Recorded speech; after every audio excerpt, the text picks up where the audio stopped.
नमस्कार।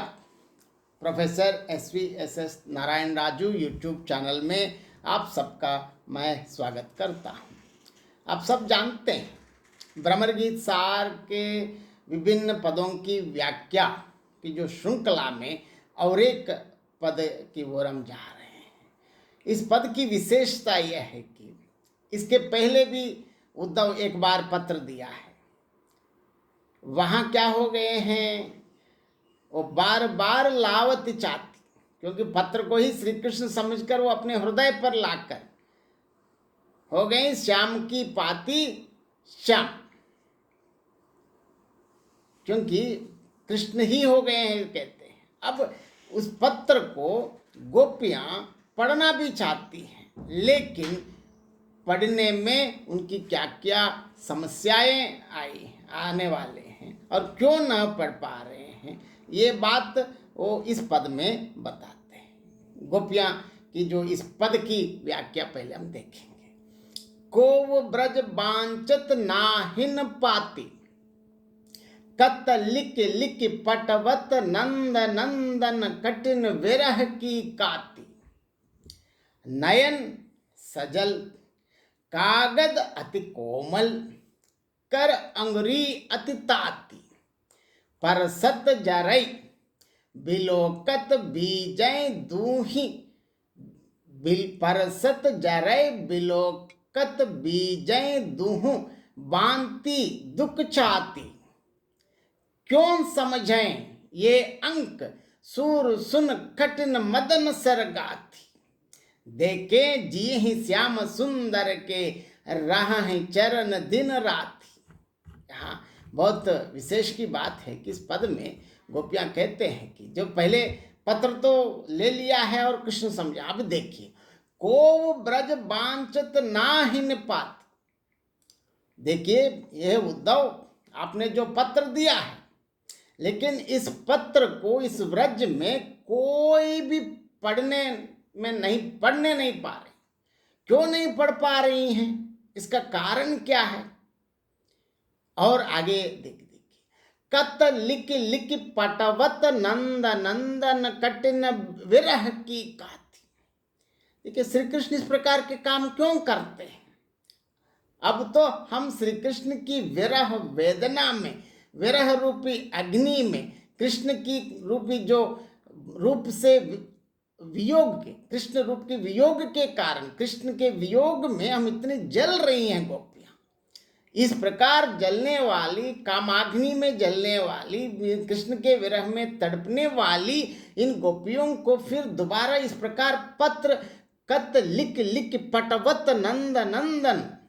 देखिए, वहां भी मैंने इसके पहले भी बताया था, भगवान के जो प्रति जो ज्यादा प्रेम है, भगवान इसलिए बहुत प्रसन्न हो जाते। मैंने पहले भी बताया, राम को दशरथ राम कहे तो बहुत प्रसन्न हो जाते हैं। ये तो कृष्ण भी वही है, नंद नंदन। बार बार कृष्ण नहीं कहते नंद, लेकिन नंद नंद, नंद का जो नंद मतलब पिताजी के नाम से जोड़कर बोले तो भगवान और प्रसन्न हो जाते हैं।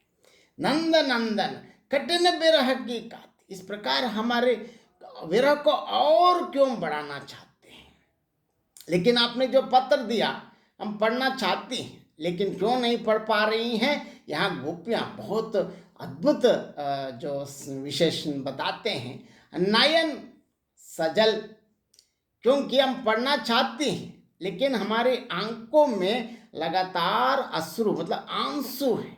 आंसुओं से भरा हुआ आंख को कुछ भी नहीं दिखती है, इसलिए हम नहीं पढ़ पाएंगे। और आगे देखिए, कागद अति कोमल।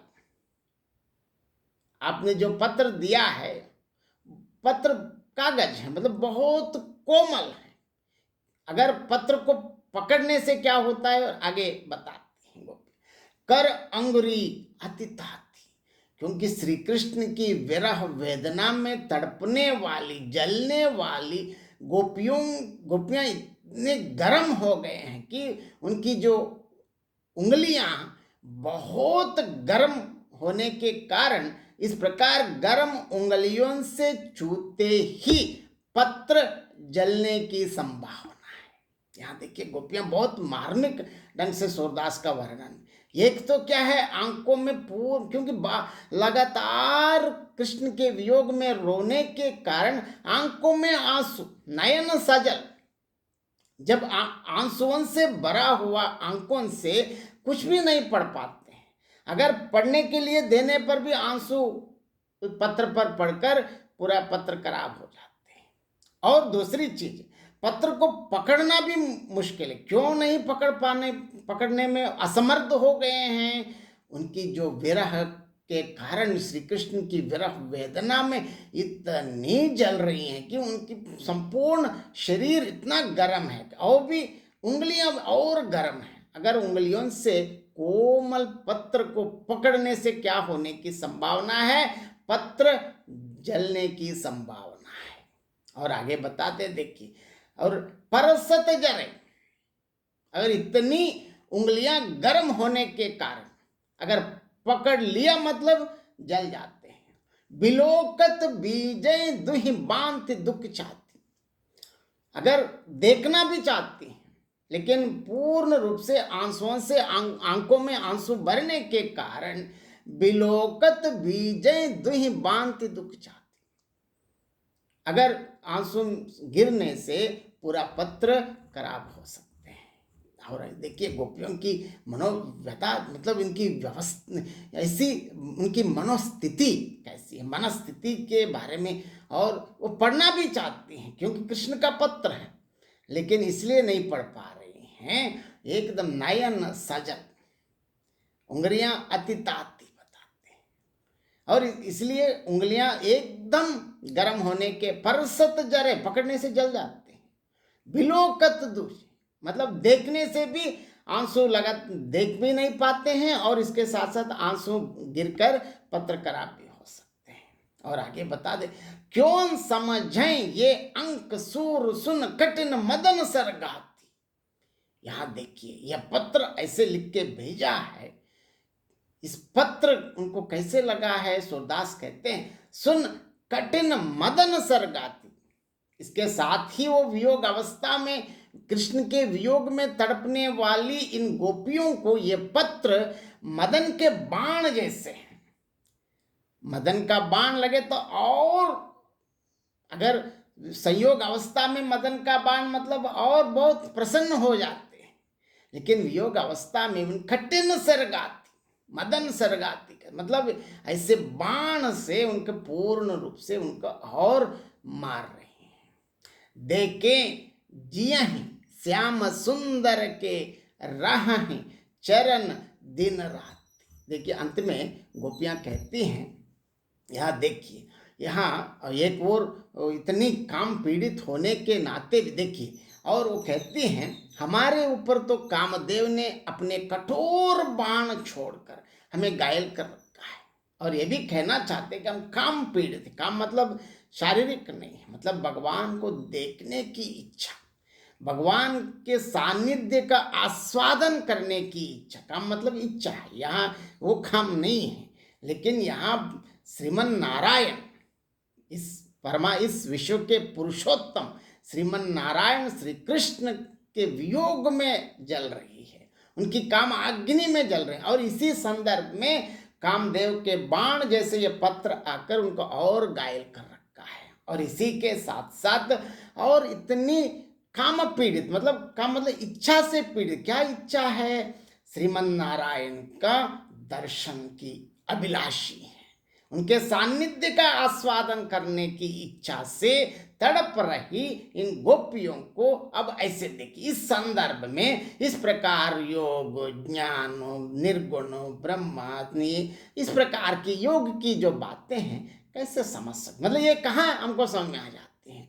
और गोपियां अंत में बहुत बढ़िया इस वाक्य में सूरदास का, देखें जियहि श्याम सुंदर के रहहि चरण दिन रात। यहाँ देखिए इसमें ये बताते हैं, और उनका ये कि गोपियां बताती हैं, हम तो श्री कृष्ण को देख कर ही जीवित रह सकती हैं, क्योंकि हम श्री कृष्ण के बिना हम जीने में बिल्कुल, हम जीना भी मुश्किल है हमारे लिए। इसलिए हम ये कहते हैं कि गोपियों के शब्दों में देखिए, सूरदास गोपियों के माध्यम से कहते हैं, हम सदैव श्री कृष्ण के चरणों की दासी होकर ही रहना चाहती हैं और इसी तरह दिन रात उनके चरणों में बिताना चाहती है।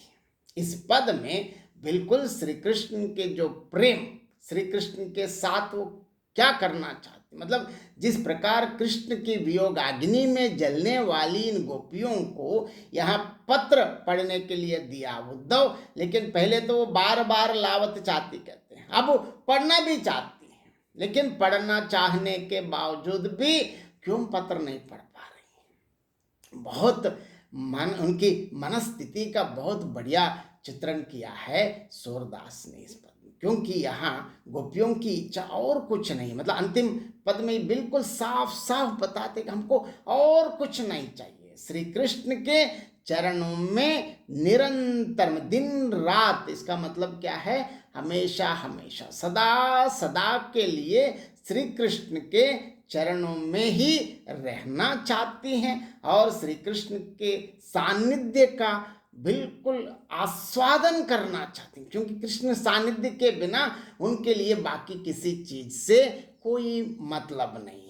इस प्रकार सूरदास ने गोपियों के माध्यम से, यहाँ गोपियों के माध्यम से श्री कृष्ण के प्रति अपने प्रेम ही नहीं, एक भगवान और भक्त के बीच में जिस प्रकार का जो प्रेम भावना, यहाँ प्रेम मतलब लौकिक नहीं, अलौकिक प्रेम, और भगवान और भक्त के बीच में जिस प्रकार का प्रेम संबंध, मतलब जिस प्रकार भगवान को देखने की इच्छा प्रकट करते हैं मतलब आमतौर पर भगवान मतलब ऐसे मुझको ये दे दो वो दे दो, ये पूछने वाला तो अलग बात है, लेकिन सच में जो भगवान के भक्त होते हैं, मतलब वो भगवान के अलावा और क्या चाहिए, बाकी चीज तो हम सब जानते हैं, अशाश्वत मानते हैं, ये तो कोई चीज भी शाश्वत नहीं है, एकमात्र इस संपूर्ण विश्व में एक ही शाश्वत सत्य है, वह है श्रीमन नारायण श्री कृष्ण, इसीलिए इनके अलावा और क्या चाहिए। लेकिन गोपियों में सच्चे भक्त, मतलब भक्त के लिए तो कोई प्रतीक है तो सिर्फ गोपियां हैं, क्योंकि इसलिए वो कोई भौतिक चीज नहीं मानते होगा। हमेशा अंतिम पद में सूरदास बिल्कुल इतना सत्य बताते हैं कि वो दिन रात परमेश्वर पर ब्रह्मा के चरणों में ही बिताना चाहते हैं। इस प्रकार गोपियों के माध्यम से सूरदास ने सच्चे भक्त, वास्तव में भगवत भक्ति क्या होती है, इसके बारे में बहुत बढ़िया सुंदर वर्णन किया है। और इस वीडियो को देखने के बाद आप जरूर अपनी प्रतिक्रिया व्यक्त कीजिए। धन्यवाद।